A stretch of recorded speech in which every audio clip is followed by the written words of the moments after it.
प्रदेश में खास करके बीजेपी और सपा ब्राह्मण वोट को लेकर के काफ़ी फोकस कर रही है। जो 12% है, आज बीजेपी के अध्यक्ष भी ब्राह्मण अपने जो लीडर्स हैं उनके साथ बैठक कर रहे हैं। अखिलेश की पार्टी भी वहाँ पर उन पर फोकस कर रही है, बीएसपी भी फोकस कर रही है।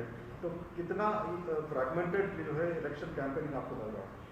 नहीं, फ्रैगमेंटेड नहीं है।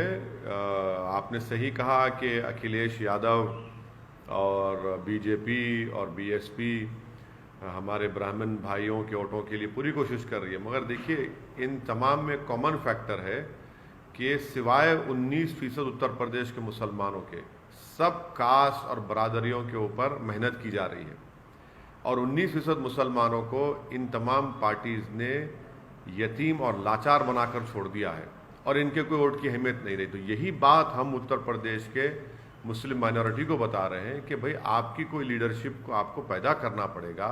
आपकी वोट की अहमियत उस वक्त लोगों को मालूम होगी जब आप अपनी लीडरशिप को बनाएंगे। जो ये पॉलिटिकल पार्टीज कभी भी इस बात को मानने के लिए तैयार नहीं, ना इस चीज़ की कोशिश करेंगे कि उत्तर प्रदेश के 19% मुसलमानों को उनका हिस्सा मिले और उनकी एक लीडरशिप बने। उनके दरमियान में से एक नहीं बल्कि कई नेता निकले जो मुस्लिम माइनॉरिटी के जस्टिस के लिए काम कर सके।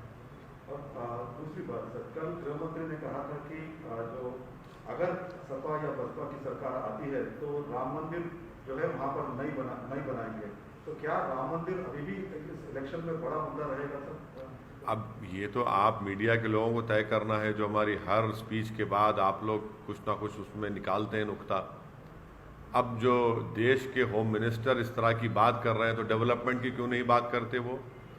वो देश के होम मिनिस्टर हैं तो उनको ये बताना चाहिए कि नमी में गंगा के जो डायरेक्टर जनरल ने अपनी किताब में कहा कि कोविड के दूसरे फेज में लाशें बह रही थी गंगा के ऊपर, उस पर बात करें ना, उस पर बात ही नहीं करेंगे। अखिलेश ये हरिद्वार के मुद्दे को लेकर के, हालांकि वहाँ पर FIR हुए हैं सर, लेकिन आप लगातार ट्वीट कर रहे हैं कि अखिलेश यादव क्यों चुप्पी साधे हैं।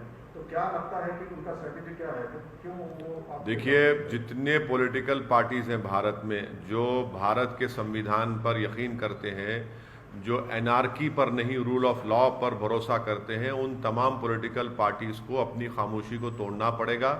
क्योंकि हरिद्वार के धर्म संसद में मुसलमानों के खिलाफ एक ओपन जेनोसाइड का कॉल दे दिया गया, जिसमें कहा गया कि म्यांमार में जिस तरह रोहिंग्याओं को बेघर किया गया, मारा गया, उस तरह भारत के मुसलमानों को इस तरह का उनका हाल करना चाहिए।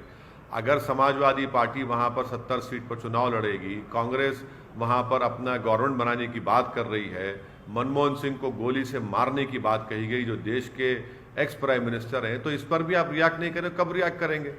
रूल ऑफ लॉ के ऊपर बात करेंगे या एनार्की के ऊपर करेंगे? तो इनकी खामोशी इनको एक्सपोज करती है और ये बताता है कि इसलिए खामोश हैं क्योंकि इनको फिक्र है कि दूसरा वोट नहीं मिलेगा। मगर यहाँ पर वोट की नहीं, यहाँ पर जेनोसाइड का कॉल दिया जा रहा है। मगर अच्छा है, देश देख रहा है इन पॉलिटिकल पार्टीज को, चाहे समाजवादी और कांग्रेस हो, कैसे वो लोग खामोश बैठे। और उत्तराखंड में बीजेपी की सरकार के आशीर्वाद और पूरी सपोर्ट पर इस तरह के धर्म संसद हुआ। उन्हीं की सपोर्ट पर, उन्हीं की ईमा पर, उन्हीं की पूरी सपोर्ट के ऊपर इस तरह की बातें की गई। सिर्फ FIR इशू करने से नहीं होता, उनको गिरफ्तार करना चाहिए। ये तमाम ऑर्गेनाइजेशंस को UAPA के तहत बैन करना चाहिए, तभी जाकर रोक लगेगा, वरना ओपन कॉल फॉर जेनोसाइड किया जा रहा है भारत के मुसलमानों के बारे में।